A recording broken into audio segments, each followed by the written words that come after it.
President Trump has been in office now for just over 9 months. And while much of that time has been focused on repealing and replacing Obamacare, the attention now is on the other big campaign promise, tax reform. With budget plans passed in both the House and Senate now, the path is clear to get a deal done. Earlier, I sat down with the president at the White House for an exclusive one-on-one interview, and I asked him where tax reform stands today.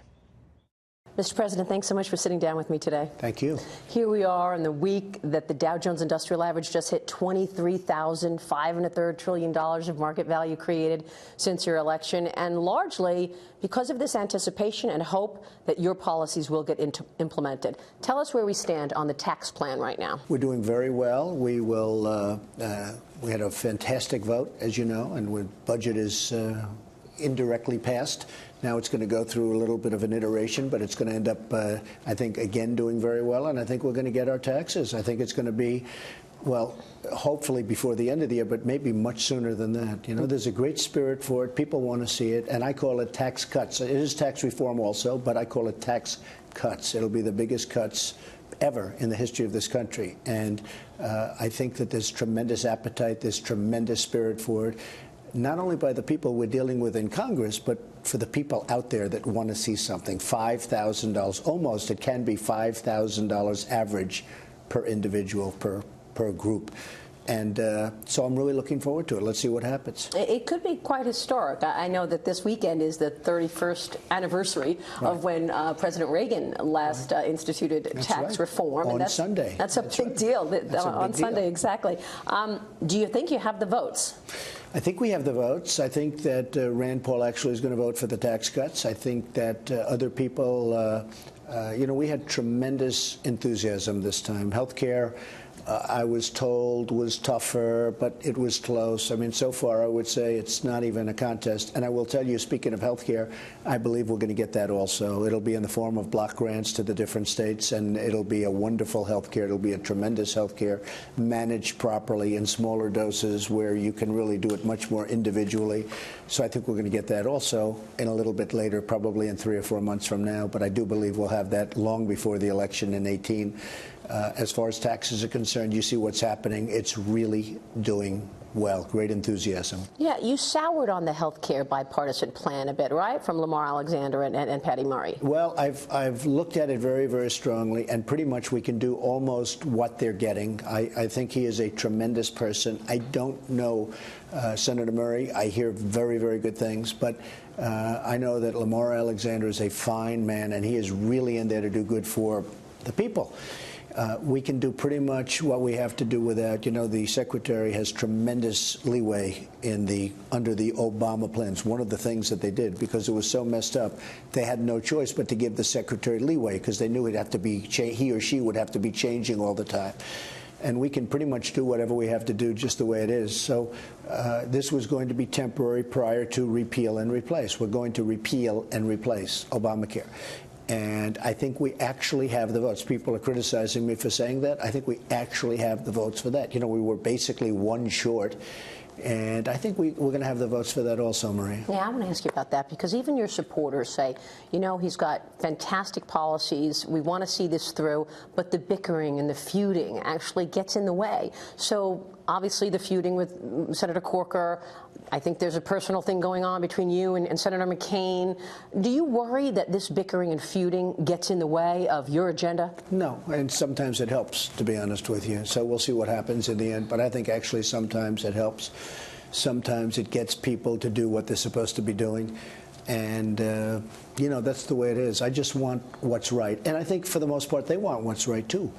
So we'll see what happens. But I do believe we have the votes for health care at the appropriate time. And I think that we're going to have the votes for taxes. And I will say the fact that health care is so difficult, I think, makes the taxes easier. The Republicans want to get it done.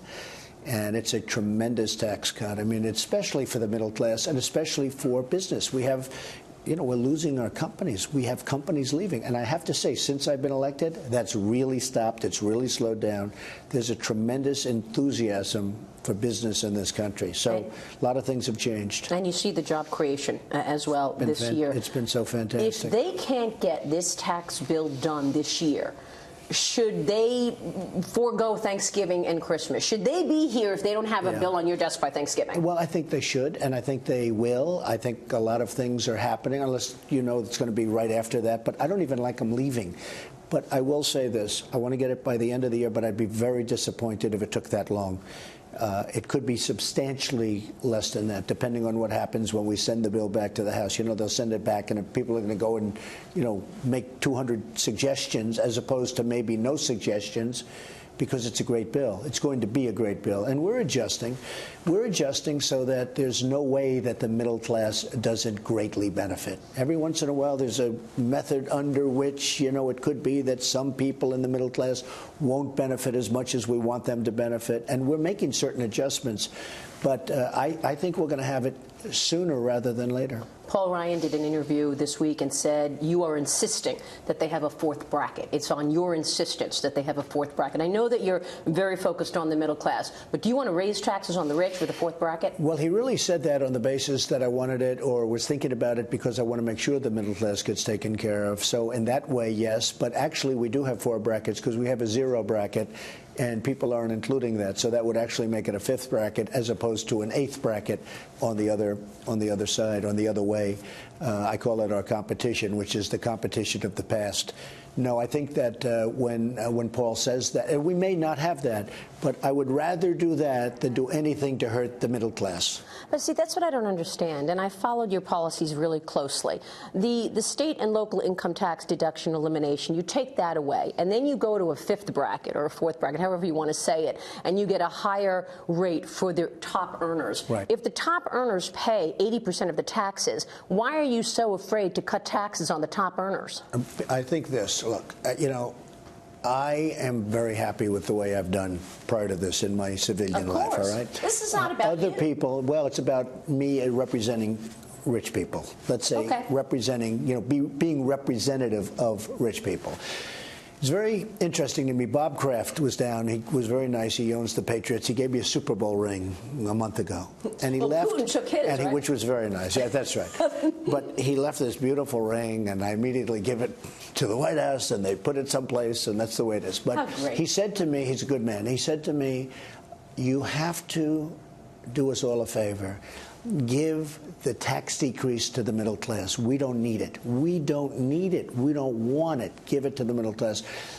And I've had many people, very wealthy people, tell me the same thing. I've had very few say, "I want more, I want more." They really want to see, you know, the middle class has really not done very well over the last long period of time. And so when Paul mentions maybe one more category, which I'd rather not have, it may not happen. But the only reason I would have, and he does say this, he's very plain in what he said, is if for any reason I feel the middle class is not being properly taken care of.